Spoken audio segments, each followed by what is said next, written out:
The O-ring is installed to the anvil. It backs up the tension ring. The O-ring limits how much the tension ring can compress when a socket is installed. Over time, the O-ring will harden and crumble. This can allow the friction ring to compress too small, so it no longer will hold the socket on the anvil. Replacing the O-ring is a repair that you can do yourself, and I'm going to show you how. Hi, I'm Mark Socha. Do-it-yourself repairs like these are easier than you might think. From lawn machines to cordless drills, kitchen mixers, Outdoor grills. our how-to videos walk you through each repair from start to finish. So doing it yourself means never having to do it alone. Let's get started. I'll begin by removing the friction ring from the anvil.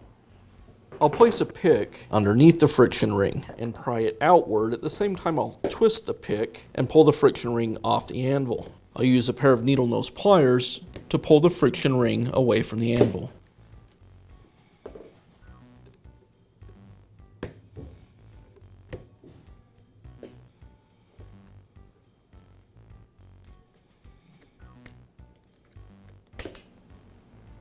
With the friction ring removed, now I can remove the O-ring.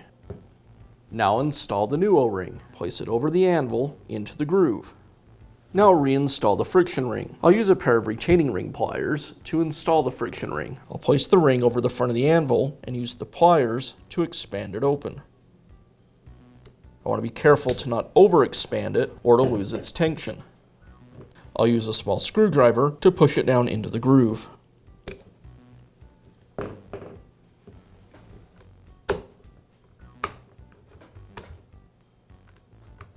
And that's how easy it is to replace the O-ring on your impact. Be sure to check back often for new videos and expert advice. If you found this video helpful, give us a thumbs up And leave a comment.